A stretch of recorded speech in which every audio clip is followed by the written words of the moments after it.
All right, welcome everybody. Thanks for joining us today with MSL Capita and MindSpark Learning. I'm Davis Turner, and I've got a special guest for us. You might have recognized her, Trisha Turns, one of my dear and close friends, and she'll be joining us again today talking about the brain. So let's get started, and we'll just jump right into it as we only have an hour. We got a lot to cover. So first and foremost, for those of you that are first-time participants in MSL Capita workshops, please just know that we're here for you. And essentially anything you take from us, adapt it, maneuver it, manipulate it, however you see fit to best suit your needs. We're not saying everything that we tell you today is, you need to follow through with exactly the way we're planning it. We're just trying to give you and provide you enough information so that you can be confident in taking those next steps as well. So as we kind of talk through Capita, that's kind of the basic piece. Is we're here for you. If you ever need any or have any questions, please feel free to reach out. We'll share our emails here at the end of our session today. And since this is a series, you guys will see us again tomorrow as well. So Trisha, anything you want to add on before we kind of get started? No, just welcome everybody and take notes and absorb. So there's some good stuff in here. Awesome. All right, so just first and foremost, some Zoom etiquette. Please turn your camera on. We are a community. We want you to participate. We want you to, be involved with us. Use the chat feature. We definitely want to see your questions, hear and see your faces, and then just jump in. We want to help you in any way that we can today. So as we get started on our first piece, you might have seen this on TikTok before. I know I'm not even on TikTok, but I've seen it so often, even through scrolling through Instagram and all these other things. I feel old at this point when I'm talking about this stuff, like, oh, TikTok, why aren't you on TikTok? But the first challenge to kind of talking about center of gravity in male and female. And since we're talking about the brain, we always need to have a competition. So being the male sense, that's kind of my drive. And this challenge is pretty simple, right? You might have seen it before. I'm going to show you and demonstrate it. Please excuse my far distance from the camera. But first, you're going to start off on all fours. You're going to go down, try this out, and then first you're going to drop to your elbows, do a cute little face like you're reading a book, and then try to get your hands behind your back. So females, like Trisha, she would be able to reach her hands behind her back. But if you want to try, I can't do it, and I just follow my face. So Davis cannot do it. I would just advise you to be careful if you're trying this for the first time. It's a unique situation. I don't mind making a fool of myself sometimes and just falling flat, and that's okay because you fail fast and pivot. But if Trisha were to try this, her success is probably a higher likelihood than mine based off of our center of gravity. And there's definitely scientific kind of motives behind this, but at the same time, we want to start talking and thinking about the differences between males and females, and not necessarily the physical traits, but really the mental aspects and the mental pieces that we're going to be talking about today and tomorrow. So with that, after my elbows are kind of, scratched up from this lovely carpeted floor, I want to preface, our sessions are kind of broken into two different pieces. Right, the first day today we'll be kind of focusing on the K through 8 age level, that kind of youth and pre-adolescence, and then tomorrow we'll kind of focus on that puberty, post-puberty, and that college level kind of integration and how the male and female brains have developed and changed throughout those processes. So as we get through, please again let me know if you have any questions. Stop us if you see something or something comes up. So one of the cool things about this topic is when we really think about the point of talking about the brains and talking about our cognitive and emotional state, we really think about the children. Oftentimes we think that they just love playing the game. They just, they're out there to do it. And that's definitely true. But as adults, we don't see the game the way that these children do. Right. And we oftentimes put too much pressure on them to succeed and to win, or to gain this skill, or to gain that tactic, or to learn and practice this technique. Yes, those are all important, but are they not, or they have to be developmentally appropriate at the right stages in order to be effective. So at this stage, you see a lot of students and a lot of student athletes quit at a young age because they're not having fun. And the Aspen Institute had this whole campaign called Don't Retire Kid. And I definitely want to throw out, Aspen Institute, because they do a lot of great research and they also do a lot of great webinars and everything too. So if you haven't checked them out, please do. Their association is called Project Play. But what they found was that these student athletes, these younger athletes, they really don't care that much about winning. It's us as parents and adults and coaches that want to have that kind of mentality of like, well, if they win, then they're happy, right? Or if they win, it makes me look good. And it almost has that selfish connotation to it. So when they reviewed and when they kind of asked all these students and student athletes what they prioritize and what makes sports fun, winning was number 48. And that's a cumulative average, right? Even many females put that near the very bottom of their list. And it's pretty astounding to say fun is the main reasons to play sports.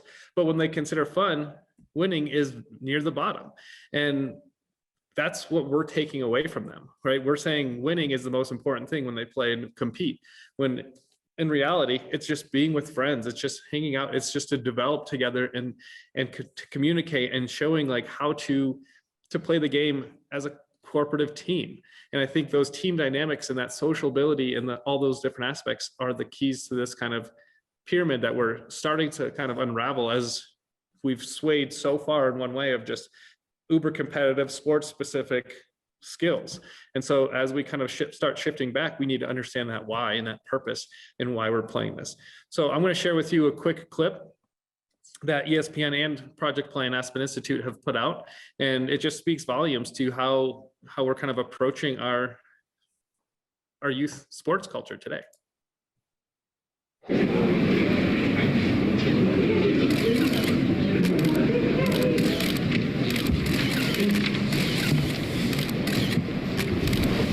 I'm here to announce my retirement from sports.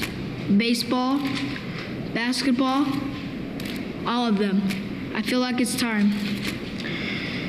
The pressure that it takes to play at my age is just too much. So I'm done with the endless advice from parents to keep my head up, to keep my head down, to keep my head in the game. I know you think you helped. I'm walking away from the coaches that left me on the bench every time the game was on the line. I'm sure they'll agree I'm leaving at the peak of my career. I'll miss my friends and the fun we had when we were young. I said I'd play this game as long as I was having fun. And now, it's time to call it quits. Any questions? Who do you think can fix these issues? Parents, leagues, coaches, everyone. What are you going to do with all your free time? Whatever's fun. Thank you.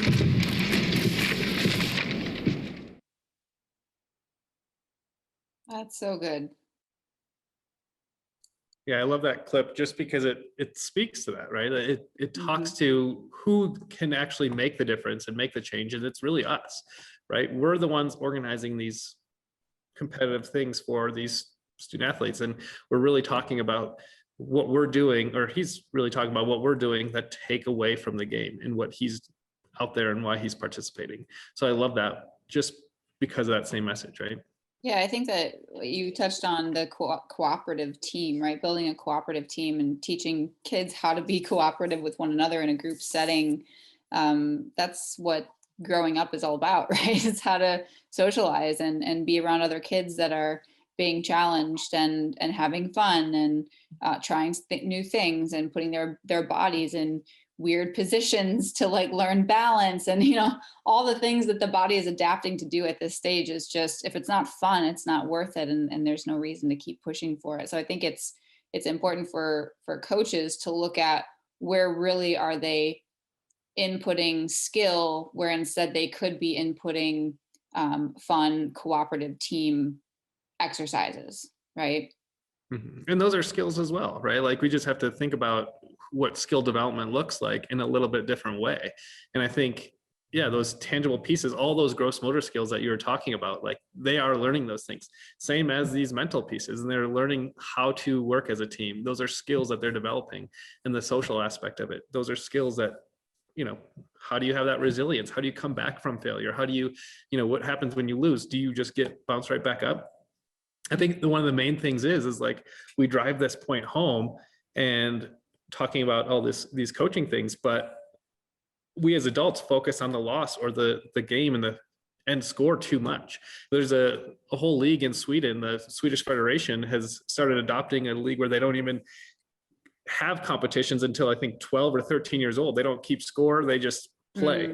And I think that's, a shift. It might be extreme to an extent, but at the same time, it's teaching that those fundamentals are the most important things. And if student athletes are really interested in the game, they're going to keep pursuing it. They want to continue to develop their skills and their techniques in order to be better and to compete later on. And it's not forcing people to quit because it's too much pressure. And it's, it takes away the pressure that us as adults have on winning. And it's that winning culture. Like my son, my daughter need to do this or get to this stage or be on this team in order to be considered successful, because we have that ego that we want to kind of well, yeah, there's a lot of times where the parents played that same sport, right? And so they feel like, oh yes, they're going to do this specific sport, and even at such a young age, it just doesn't always pan out that way long term.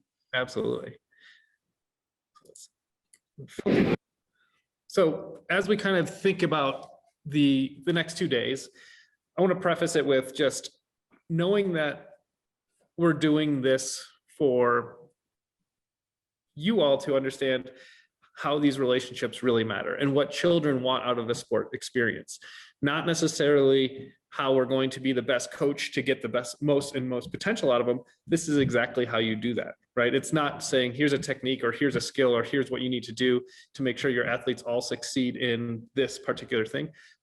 Building those relationships and showing that vulnerability and being able to communicate and being able to understand your athlete as a human first is really what's going to drive their success.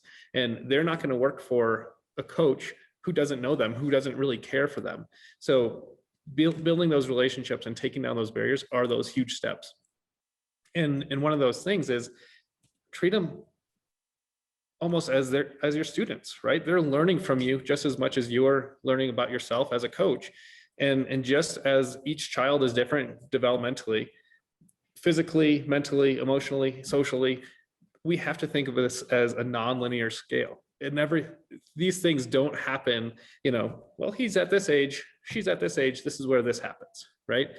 It's all relative to each child, and we just have to understand that. And that's where those relationships come in, is if I know that this is pushing this child too much, or physically or emotionally, you got to step back. And that's where we have to balance those that talk about the brain development and the emotional development and the social emotional piece. And really, how can we focus and where can we focus our attention on something else? And just driving that change and driving that difference, being that impactful coach rather than just stepping back and being like, well, somebody else could teach him this, right? And I think it's our responsibility. If somebody else hasn't, it's our duty to make sure that happens. So as we move forward, like I want to just really quickly address this. And this is, I know, is more of a physical feature, but as you see throughout now in training, is students and student athletes are getting trained at a much younger age. And so this youth kind of development model really focuses on the physical development pieces. And when they're physically ready to do these other idealistic training mechanisms, we don't do this necessarily for, mental capacity. We do it because they're physically ready to learn about this or to physically train to do this. But when we think about the mental pieces of them, we have to think about, are they mentally capable of handling this type of pressure? Are they mentally ready and emotionally ready to take on this type of duty? And I think when, Trish and I were talking when we were planning this session, we really broke down these conversations of like, what did we get put on us as children that we weren't even ready for. And I think sometimes it's too much, and we don't have that idea of what is good for us because we don't know. As student athletes, you're just accepting, thinking this is normal, this is regular. But when you get to that competitive stage where you're burning out at, in the 5th grade or the 6th grade because you've got too hyper competitive and you don't know what to do, because every single waking hour after school, or even sometimes during school, you're either practicing, you're supposed to be thinking about practice and your sport that you're specifically training for, it becomes too much for the youth of tomorrow, and really want to focus on what happens when we take away that physical aspect, or we take away that mental break, and let kids be kids. Let them go have fun. I was just reading a Berenstain Bears book to my child, who's 3.5, yesterday, about how soccer was becoming too competitive for brother bear and sister bear, and because mom was pushing them too hard. She had to learn, because the son and daughter went off to play behind it was a big advertising sign, and a billboard, sorry, that's the word, behind a big billboard, and they had to hide from the parents because they just wanted to have fun playing the sport. And it wasn't a competitive, there were no refs, there were nothing like that. But it just made me connect to, we play sports for fun. We go and play pickup basketball, we go play street hockey, on the summer days. But we don't just go to the rinks and have competitive games. And sometimes you do play pickup games and you're just like, you keep score. But a lot of times you just pretend you're the best, or you just go out there just making up and be imaginative and creative in these times, and allow these kids to have fun with the sport, rather than just being like, well, you have to have a structured practice, you have to have this, this, and this, because it takes away that autonomy and it takes away that creative skills that these student athletes really need to develop at this age. Yeah, I think if I can just chime in real quick there, David, that's such a good point.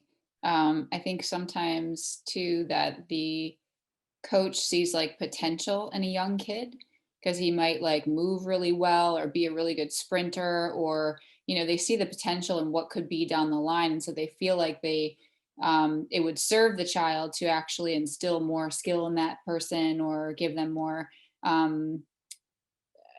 credibility or expectation out of what needs to happen. But at the same time, developmentally, that child is the exact same as anybody else on the team, and so to like overlay expectations on top of that really does like take away and kind of eke out at the fun that could be involved, right? So like I love just the way that people are developing, regardless like their age, and the appropriate age to like instill some of these social learning skills and things is all the same at this age.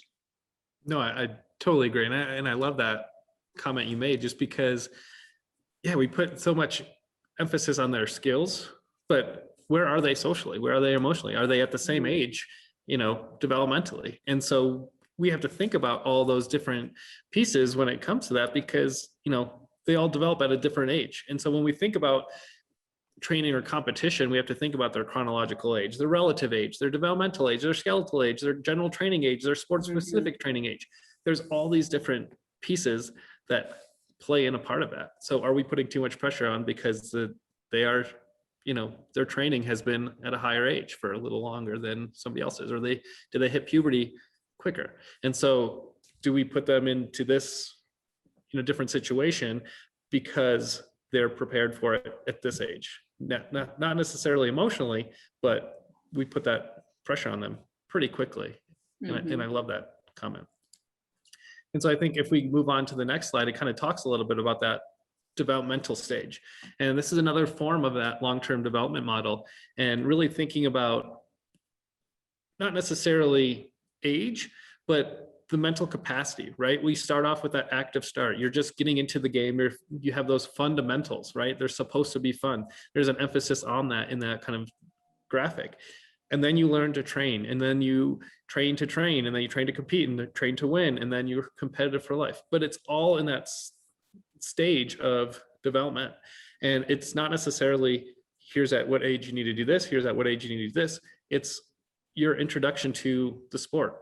And some people may be in these different developmental stage a little bit longer than the others. And so it really just depends on how we're kind of nourishing and nurturing these athletes into the next stage and allowing them to transition at the right point to really seek their potential and really push them to move when they need to move and not push them when they don't or they can't because their peers are at this certain stage. So we can't continue to compare and compete each other if they're not even at the right stages or the same and similar stages in their development. So, I mean, I remember, Trisha, you were telling me, was this yesterday or the day before, we were kind of talking about the same conversation about you participating with the boys in soccer. And I think that was a great story. And if you don't mind sharing. Yeah, no, yeah, I was pretty young. I mean, my best friend growing up was male and our families were great friends and our dads would coach together. And so I was always one girl of many boys on soccer and floor hockey teams. And the way at which coaches coach males versus females sometimes is different, especially when you have, a ton of boys and then a couple of girls in the class, right?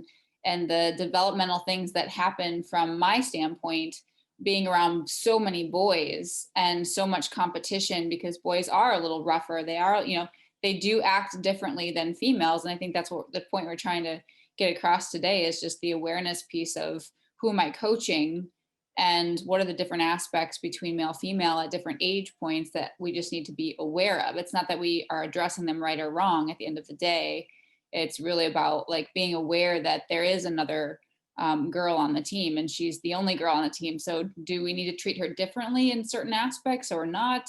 And that's all to be figured out, but at least being aware of some of these nuanced things that happen in the developmental stages, both emotionally, mentally, intellectually, as people develop is really important because you're going to have all sorts of scenarios that you're going to be coaching moving forward. Yeah, and I think a very similar story in my past, like I was pulled up playing soccer, right? Pulling up to a different age group because of my skills were there. Socially, emotionally, I became kind of like very, very quiet, introspective because I didn't know these were the older kids, right? Like you kind of just back down because you're like, oh, well, I'm playing with older kids. They must know more than me and they're developmentally that much further. I may have the same skill set in traditional terms, but emotionally and socially, I was not there. And it was always nerve-wracking when we did team events because they're like, well, Davis, the younger guy, had to come in and try to prove himself, right? And to put that on a 7, 8, 9-year-old, it's terrifying because you still look up to these kids and they're not your peers. So at one point, it made me challenge the saying and say, I want to go play with my friends, right? I don't want to play a year up, even though I'm physically capable of doing so. I want to play with my friends because then I could maybe take on a leadership role. Then I could communicate and I know where they're at, and they're my friends and I want to play with my friends. So isn't that so funny? I mean, I remember thinking, I remember having fun being the only girl on a team. Looking back, was it the right decision? I don't think there's a right or wrong. It definitely, and I'm sure it did with you too, like your development was different because of that, not in a negative or positive way, just different. And so for me, what I noticed as I grew up and as I became an adult was that competition, I was extremely competitive, like almost toxically, if that's a word. But when I got into my 20s and 30s in business, that competition really served me, but it became almost overly competitive. And I really, really think, and is just me speaking from like what I believe happened is like growing up like that, being pushed to be so independent and so to like play with the boys and do the boy thing, it instilled this competitive nature in me that maybe other girls didn't get. And although it served me in the long run, it also like hindered me in many ways as I grew up because it became more, like I said, more of a toxic competitive like control over certain things. And it really, I had to really learn as an adult how to balance that masculine competition versus the feminine, like nurturing motherly quality as I got older and in that competition and building community versus winning. Right.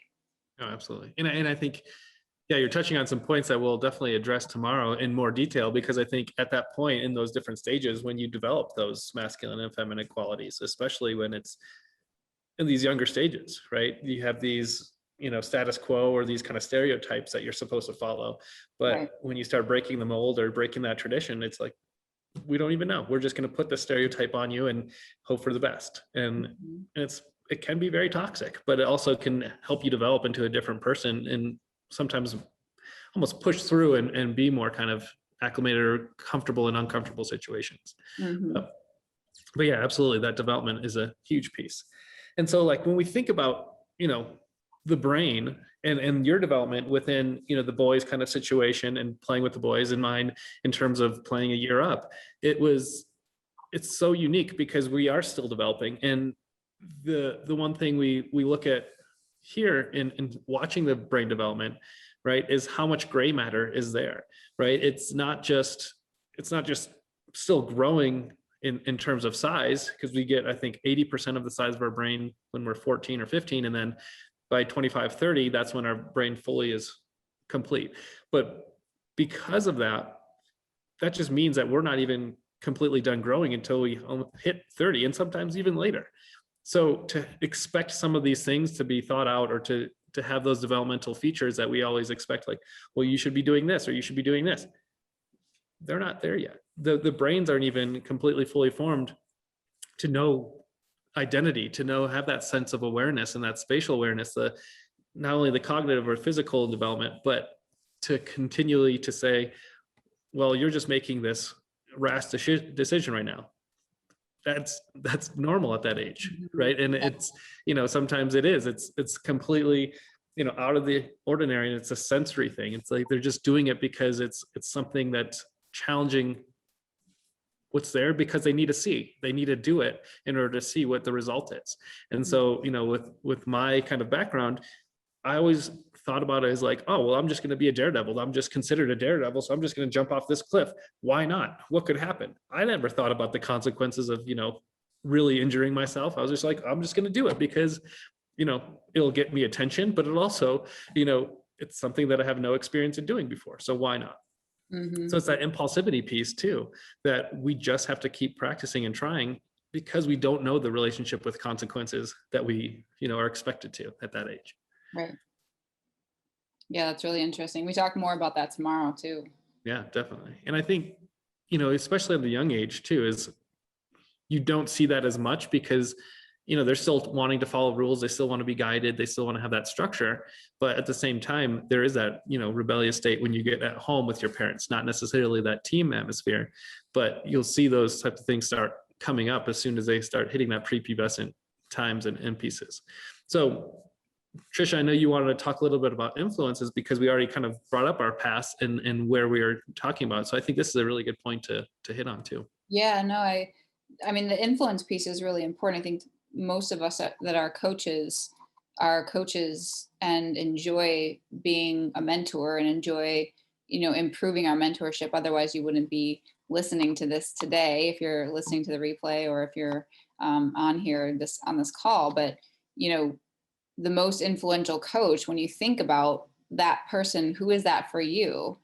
If you think about yourself back in an adolescent age, as an adolescent, what age were you and how was that person so influential? Like, what did they do specifically, or what did they say specifically? What kind of what kind of environment did they create for you that made them stick in your memory? And I think it's important to reflect on some of our own past mentors and influences as a young kid in a coaching realm, because believe it or not, like our unconscious brain, which is memory, right? A lot of times, right?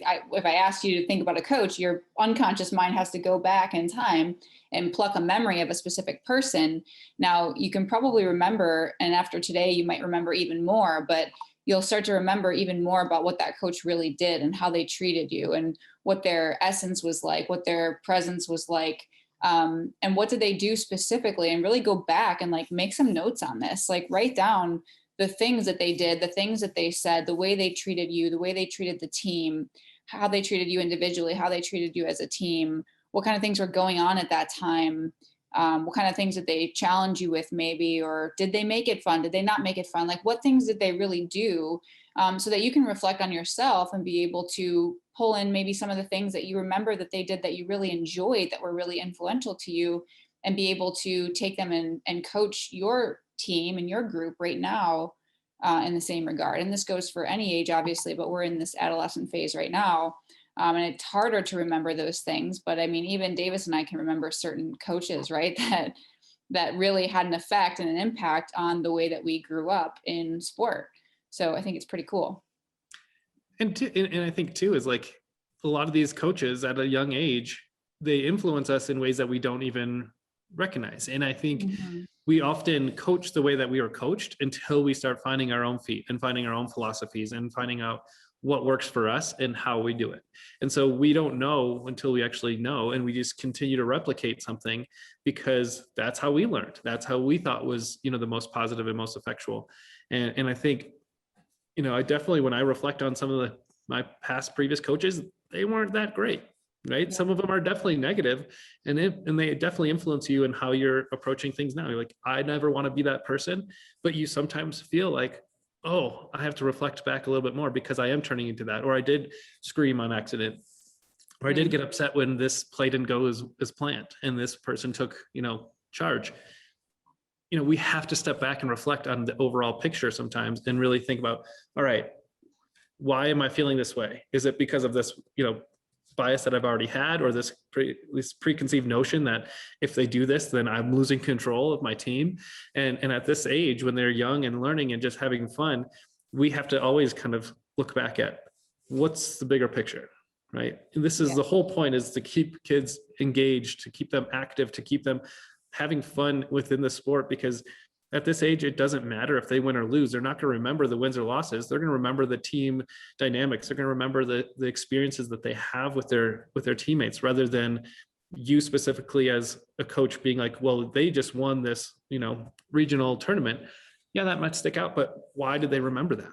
It's because they were celebrating with their teammates. They were, they worked together, they worked hard, and not being, yelled at by the coach. They didn't feel like they were in a fearful state the whole season just to get this to this point, right? They had fun. They didn't quit. They always just gave it their all because they cared for one another, and they were able to lift each other up throughout that process. So I think when we talk about that influence, it can be positive or negative. And how does it shape us as people, and how does it shape us as a coach? Yeah, absolutely. And really, I think a lot of people don't really give themselves credit of where they're at in their coaching journey. And also, a lot of people don't give themselves permission to actually be of influence and be a mentor. They feel like they need to be handed that in a certain way, when really everything you do is influence. Like the way that you stand in front of the group is influence, right? Because they're sensing how your confidence as coach and your care for them, or what have you. So really reflecting on that. And I would challenge everyone on this call to come up with, one or two things that you could do to better influence the group that you're in. What would you do this week in order to raise your level of influence as a coach, and for them to be able to maybe do something that would change the way they view you, so that later down the road, like 10 years down the road, when they go to remember their most influential coach, like you happen to pop into their head. It's like, what would you have to do this week in order to do that? Because I think sometimes we get caught up in all this discovery and talking, but we don't really make decisions and take actions towards what really needs to happen to build that influence. And it does take action for sure. Yeah. And I think when you're speaking, it really brought up another point within, my own head, is we live in that age of instant gratification. Like, we have to have something right now. We have to have something right now. And sometimes those things aren't going to happen right overnight. You're not going to see that impact tomorrow. You're not going to see that impact. And you may, there's certain things that you can do that will definitely change the dynamics of the team.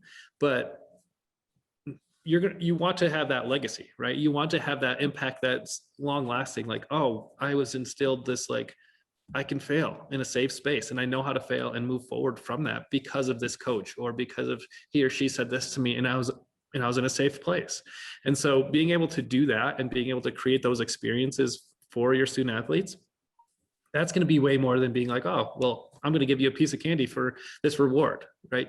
I didn't remember any coach that gave me a piece of candy or a teacher that gave me a piece of candy for, those small wins, right? Like it's nice to celebrate at the time, but those larger goals and those larger, bigger picture things that created the most impact were those things that you saw later on in your life, and like, that's why they did that, right? Mm-hmm. That was impactful. That was something that I can reflect back on and say, I really appreciated that coach because they did this for me. They pushed me, they did this, they said this, they were able to walk me through this. And so it's not necessarily, I'm going to find and turn this legacy around tomorrow and see this instant impact. It's something that comes up later and you may not even be thanked. And that's the whole purpose, right? Like as a mentor, you may not even be acknowledged, but that's what education and coaching and teaching is all about, is getting the next generation better prepared so they know that they can take those steps and those stands and then become mentors themselves and take those leadership roles themselves. Totally. Yeah, that's great. So now we're going to kind of get into, a little bit of those nuances of the female and the male brain, and especially within these adolescence ages and how they're really developing. And I think, Tricia, I'm going to let you speak to this just because, I'm not a female. So, it's just going to come off, a little bit awkward if I start talking about the female brain in terms of, that feminine side when, at this time I was being stereotyped as just to be this alpha male at a young age. So I want you to kind of talk me through some of your experiences, but also how that female brain develops. Yeah, sure. So, it's funny because all brains are so different, right? Even within the ladies, there's that development, like who's at what stage.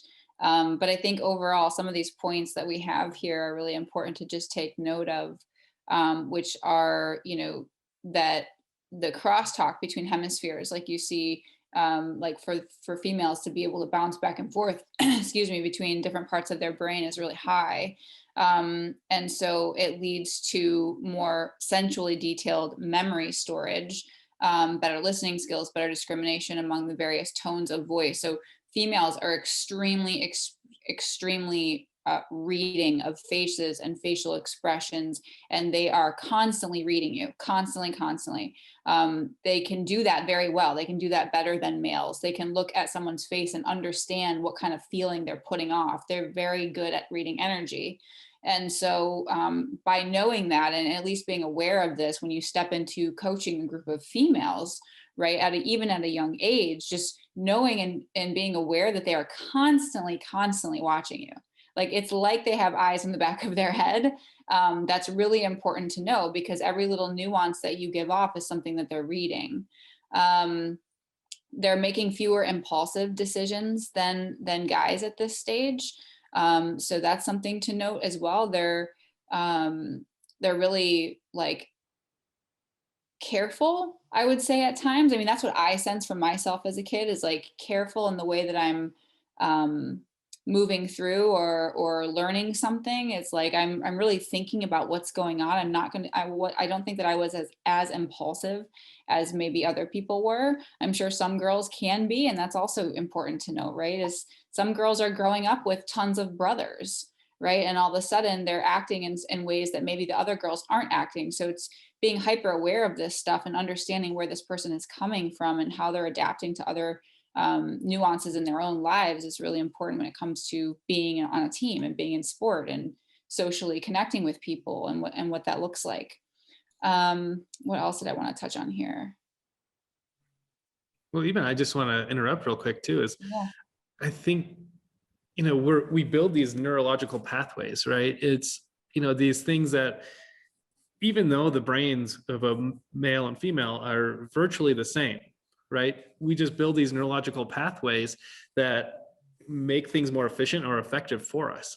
And so a lot of times it has to do with, the culture. It has to do with, nature and nurture and what we're receiving, what we're seeing, and how to cope with those things. So I think sometimes, we see this all the time in different countries, and those cultural influences and how we treat children, or how we, respond to the opposite sex, or how we respond to, the patterns that we pick up on. Like you were saying, like you were less impulsive. And for me, I was definitely more impulsive than anything. I wanted attention. I wanted to seek thrill and excitement. And I had no boundaries, right? And sometimes I did things that were not safe, not and harmful to my social status or whatever, because I didn't think through those things. I wasn't detail oriented, and I didn't really process that information that was given. I was just like, well, this will be great, right? And I always wanted to be the funny guy. So obviously it was, that kind of exuding from me too. So I was like, well, this will be hilarious if I do this, and completely not listen to the directions and just do this and pretend I'm, playing dumb or whatever it is. But yeah, I think it definitely has that back and forth at this age, right? It's the crosstalk between the sides of your brain is so much more important to the female development than it is in a male's, right? Like a male will think one side of the brain and they just go for it. Whereas you're saying you have to almost process all this information using both sides, saying, where is this coming from? Where is this? And then being able to understand the relevancy within the context of the situation and the overall big picture, where like me, I'm just like, well, I'm just going to run off this, jump off this cliff with my bike. And I don't know how to jump off a cliff with my bike yet, but I'm going to fall flat on my face and it's going to be okay. Yeah. So totally. yeah. Well, yeah, when you're talking about that, with your bike, it's part of that is like, because so many of the areas that are used for like verbal and emotive functioning, the female brain doesn't activate as many of those areas as the males for like abstract things, right? Like physical spatial functions and where you are in space, or like manipulating certain objects, right? Through physical space and through just the way that they understand like mechanical concepts. So, boys, you can see your version of that versus my version of that is going to be totally different. So just knowing that going into coaching a group of girls is really important. And then also remembering what I was going to say before is like when you have a group of males and females in the same group, right? It's like, how are you treating those people as a group? And then also, how are you treating them individual? Does there need to be more individual attention given based on those kids and where they are in their own developmental stages, and because of the fact that they are male female, like where can you enhance your ability to teach them? Right. And I think you touch on a really important point is like the emotion within the words too, is something that females and girls at this age take away. Right? Boys just hear the words and boys just hear the words and like, okay, great. So it's very surface level. It's not really, they don't have that nuance that they can really dissect. And I'm not saying boys or girls can't, because they learn some of these things, right? They're just, it's part of who they're raised to be. And I think when we break these down, I just want to say like, these are kind of just generalized statements, right? They're done based off of research from all over the world, but also they are generalized and they are average. So it's not necessarily, this is how to do this. And that's why I say at the very beginning, relationships matter. And we really have to understand each child differently, because even though they're these tendencies, we have to understand where they're coming from, but also understand the child and know that they may be different. They may be more effeminate. They may be more masculine, and being able to understand what that looks like. And so when we talk about, the physical pieces, like, oh, there's moving objects in that spatial awareness, boys definitely have that mindset to say, oh, well, I'm going to go to that. I'm going to learn something more kinesthetic, because I need to be kind of active. I want to do this and see this done before just hearing about it or learning about it. I want to just jump right in. And that's why, you hear that stereotype of just like men just throwing away directions and trying to put together an IKEA furniture. You just go for it. And I think that's the whole idealistic idea is like, or that idea of just that male brain be like, I'm gonna fix it. I'm gonna be an engineer because that's the way my brain works. I'm just gonna jump right in. Where, my wife just loves following directions. And so she's just, let me read this first and see how it looks overall in the big picture, and see all these small steps to build this nice dresser that took me probably 8 hours and her probably 3, because she followed directions, right? It's definitely, can be a beneficial thing, but also an ineffective thing in terms of, success in the context of what you're doing as well. Yeah, absolutely. And so I think we have to always bring in that overall generalized big picture. Is this something that we want to focus the larger amount of energy on or less? And where are we kind of putting our intentions as a coach? And as this child develops, what are they going to get out of this activity, or what are they going to get out of this drill? And really focus on how is a boy going to respond, and how do they need to see it done versus how a girl may need to see it done, or how they need it explained. Yes. To see the bigger picture in the Well, why. yeah, imagine a young girl is in a group of guys, and there's certain things that they can just do that she can't, and immediately she feels separate, when you have a group like that, it's like making sure that they feel they're giving a task that's at their level and that is going to allow them to learn something without feeling like they're wrong by not being able to do it, Right. Especially if you have like a combined class or a combined group of kids. Mm-hmm. And that's one of the things too, is like at this young age, because they're so physically similar up until about 10 or 11, male and female, even though they're physically similar, they're still mentally different. Mhm. And they absorb things differently. And there's a great documentary called In Search of Greatness, and I referenced this the other day, and it talks about how Wayne Gretzky, Pele, Jerry Rice, some of the Michael Jordan, some of the best athletes there ever were, people that are considered the greatest of all time, and how they were able to identify themselves in sport and their awareness of where they fit in, right? They were allowed to be creative. They're allowed to manipulate like their space, not because they practiced and not because they're the best athlete, was because they absorbed the bigger picture of things and their context and their kind of awareness where they are in this situation, in the situational awareness. So they were blending that typically effeminate learning style to that masculine sport or that masculine side of things. And that's why they were able to perceive and kind of excel, because a lot of the males in that sport were driven in this kind of pathway or this pipeline, and they were able to kind of jump around and be something different and allowed to be creative. And so as a coach, in watching that documentary, I was able to kind of analyze what their coaches were allowing them to do. Is they were able to say, all right, the only goal you need to do is, keep control of the puck, right? Or, have Right. control of the ball in this area. You can do that in any way, right? But this drill is to help focus you on that. And so they were allowed to be creative in those spaces. They were allowed to be creative. Like, if this is the only goal that we need to do, let's do it however we want it. And so they were bringing that creativity and that autonomy back to the playing field and allowing the student athletes to kind of take ownership of some of that and allowing them to be creative and allowing them to play within that space gives them that much more leverage in growth of their athlete and their athletic skills and their knowledge of the game, because you're giving them kind of that agency to speak up for themselves, to know that this is the bigger picture, not just this drill. You just need to do this drill. It's not just this drill because this is going to happen, right? This is not going to happen the way it does in a game. So let them be creative with it. There's definitely going to be mistakes, but that's the point. Mm-hmm. Yeah, that's really interesting.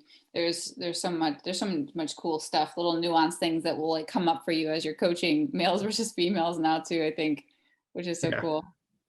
And that's the thing, is like when we coach youth boys, when we coach youth girls, they're so similar, but at the same time, we want to focus on the bigger picture in all these elements, but we want to understand the bigger picture in how does it affect boys and how does it affect girls and how are they absorbing information differently. So I think, what we put up here is, some different skills, but just some easy ways to connect. And like we said before, this is really geared towards that youth level, but if, even if they are in that puberty or prepubescent age group, even, middle school to high school, they may not even have had this before, right? They may not even had this, so they may not be developed to this point.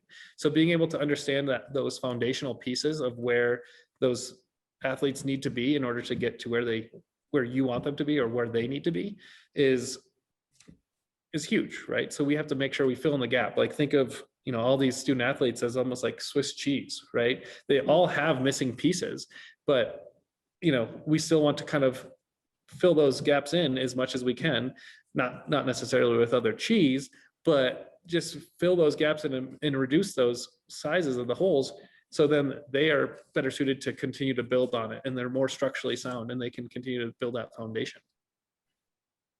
Yeah, absolutely. There's so many little good nuances here, like letting boys nurture one another through healthy aggression and direct empathy. Like that's definitely like we know that, like anybody that has kids on this call knows that with boys, it's very much like that. And even on the girl side, I love the, verbally encouraging the hidden high energy of the quieter girls, and allowing them to express themselves, because the female is super expressive in many ways. But it's like getting them to have a voice, because they do have such like in tune, they're very in tune with your energy and your tonality and the way you show up and your facial expressions and all of that, but also exposing like the voice part. It's pretty cool. Yeah, and it's just, how do we socialize both genders, right? Like, how do we socialize them and to not necessarily follow that stereotype? Who do we want them to become, and how do we want them to perceive us as not only role models and coaches, but how do we want them to perceive us? Do we want them to perceive us as just a dictator, or do we want them to think of us as a coach to help mentor them to the next stage in their life, right? Not necessarily being like, well, he coached me for, this season, or she coached me through this season and it was great because we won, but what did I take away from it, right? Yeah. Let's well, think there's about also there's a book called The Female Brain. And if you're interested in any more of this kind of stuff, there's really interesting, she really walks you through the dynamics of development in terms of hormones. So if you're interested in geeking out on some of that, it would be a good book to grab. It's by Luann, and I can never pronounce her last name. It starts with a B. It's like Brizendine, something like that. But there's a lot of nuanced things. And I remember in the book, one of the things she calls out in a story with a client that she worked with was, two girls playing together, and how they would look at each other and say, okay, well, you have your green top on. Well, I kind of want your green top. So that let's switch, right? They're very like comforting, and they want to make everything work together, right? And the story is like the brother runs into the room and just snatches the green shirt out of one of the hands of the girls, and they're all confused. They don't understand what's going on because they were just completely interrupted by this abrupt like grab. But that's the nuance of the boys. It's not that it's wrong, it's that that is how he responds and how he acts, and that's okay. And the girls are doing their thing, trying to figure out, how are we going to swap to be able to both have something that we want, and then we'll trade back later. It's like they're really, really working together to make something like that happen. And the boy comes in and just snatches it out. Like understanding these little nuanced things and what's going on developmentally can really help assist you in coaching sport, for sure. Yeah, absolutely. So there's this quick clip that we'll watch really quickly called Boys and Girls, and just the developmental brain. And by all means, right there, this is by ASAP Science. So if you haven't seen this before, they do a great job on just breaking down a lot of things in layman's terms. So we'll kind of quickly watch this video clip and then kind of start wrapping up. But I think at the same time, as you look at this, think about how you're taking this into implementing your coaching. How are you implementing this, especially if you're coaching co-ed, girls, boys, whatever? What are you going to take away from this to really help you? The stereotype that men are smarter than women has a long history, but in the battle of the sexes, who actually has the superior intellect when it comes down to it? Are boys smarter than girls? Early studies showed that male brains are 8 to 13% larger in volume than female brains. However, this has since been attributed to differences in body size. Women's brains have more gyrification or brain folding, and as a result, a greater cortical surface area. Besides, bigger isn't always better. Sperm whales, elephants, and dolphins all have larger brains than humans, and while they are smart, their cognitive abilities are less than our own. There are other structural differences, though, like males having more connections within hemispheres, while women have more connections between hemispheres. But overall, MRI brain imaging shows significant overlap in the physical structure between the sexes. After studying 1,400 brains and comparing the sexes, researchers found that mostly all men and women show a mosaic of female and male typical structures structures in the brain. This study also evaluated gender stereotypical behaviors, like how video games are often considered male behavior while scrapbooking is female, and the results found only 0.1% of test subjects displayed only male or only female typical behaviors. Tests on intelligence find similar results, with major IQ studies showing negligible or no sex differences in general intelligence, but do show women having stronger verbal abilities while men show stronger visual spatial abilities. Interestingly, studies show more male variance in tests, with their scores being both the worst and the best. One meta-analysis of 22 studies did find men to be 3.3 to 5.5 IQ points above women, but this study has been called into question by academics who found the methodology flawed. In academic performance of language, math, and science, women consistently receive better grades in 70% of nations, but on SAT testing in the US, men score 33 points higher in math and science. Other tests like the Program for International Student Assessment show both sexes performing equally in several countries, with girls performing better in some, like Iceland, suggesting cultural and environmental differences and not necessarily biological differences at play. But research has found that stereotypes about women's performance actually impact how well they do. When told that a particular math test had significant gender differences, women performed significantly worse than their male peers, while women who were told there was no difference scored the same. This phenomenon is known as the stereotype threat. Even Google search data shows that parents are 2.5 times more likely to search "Is my son gifted?" than "Is my daughter gifted?", despite 11% more girls in gifted programs in America. And girls pick up on these biases as early as 6 years old. When told a story at age 5 about a person who is really smart, both boys and girls associate intelligence with their own gender, but by age 6, both girls and boys picked a male character as the smartest. In a similar experiment, kids were asked if they wanted to play a game for people who are really smart, and again at age 5, both sexes wanted to play, but by age 6, girls had decided these games weren't for them. And though women do strive to work in STEM fields, studies show they face barriers. In a double-blind study, science faculty from research universities rated applications for a lab manager position. What they didn't know is that the applications were randomly assigned either male or female names.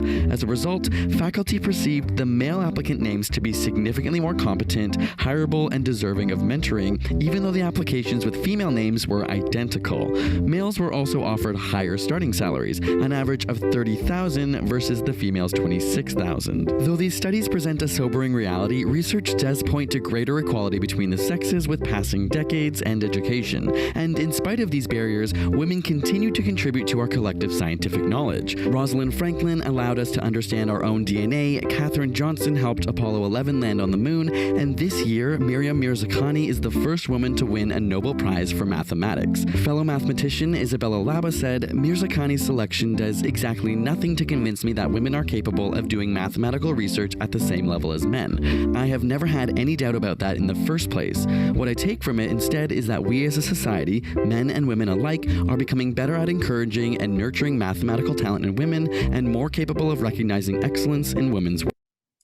So you'll notice like that video, I mean, there's a lot of educational aspects and kind of academic research studies, but very similar in terms of equity and just the way we perceive things. And I think that stereotype is a huge thing that plays a part in it, right? We need to start breaking down those barriers in terms of stereotypes and so on. So what are we doing to bridge that gap, right? We need to, take advantage of what's happening and really talk about how we're perceived and how our language is spoken or even put out there. So as we move forward, when we talk about coach training, you guys are already taking that first step, right? You're already participating in this today. You're looking for new resources and to kind of expand on your already existent knowledge. So taking these steps and just knowing and being aware that there are things that we're doing, sometimes unconsciously, creating that bias, creating that stereotype, we're trying to make that visible, right? And so I think over the next few weeks, take time to learn and reflect on what are you doing to be more impactful. And so as we kind of move forward into this last slide here is ask these questions to yourself, right? What are you not saying that needs to be said? What are you not hearing that needs to be said? Or what are you not hearing that's being said? And then what are you saying that's not being heard? And what are you not doing that needs to be done? So really taking those reflective questions and saying, all right, I want to break this down. I want this, and I want this is to be my goal for the next week or 2 weeks or however long. And really having that strategy to plan out, not only for yourself, but for your student athletes. They are looking up to you, no matter what their age. They're going to pull something away from you, whether it be good or bad. And you hopefully want that to be a good thing. And you want them to understand why you're doing the things that you're doing. And so being transparent and being vulnerable and allowing yourself to kind of open up and say, this is why we're doing this. This is why I care for you. And this is why I want you to succeed. And just explaining and being explicit. And sometimes that sounds gushy, or that sounds, non-masculine in that sense, but kids are developing at different ages and stages, and you need to address that. And it's okay to be vulnerable. And that's where our society is moving anyway. We're being more open and accepting of those different qualities in people, right? Long gone are that alpha male mentality that we just need somebody to yell at us all the time and throw chairs at practice and just to show dominance. That's not how we learn best. And that there's been studies after studies to show, that's just going to shut people down and shut people out from being coached. So being able to reflect on your practices and what your intents are going to only increase with time. And so I think being really deliberate and explicit in the way you approach these are going to be kind of your next step. So I really thank you guys again for taking that first step and joining us today and tomorrow as well. But yeah, take these questions, reflect, and come back to us tomorrow thinking about some of these things, because that's what really we're going to kind of be pushing on a little bit more tomorrow as well. Yeah, and like Davis said, I super admire everyone on this session and for being here and putting yourself out there, because when you look at it, the big picture from like a generational standpoint, your influence has a huge impact on future generations. It just does.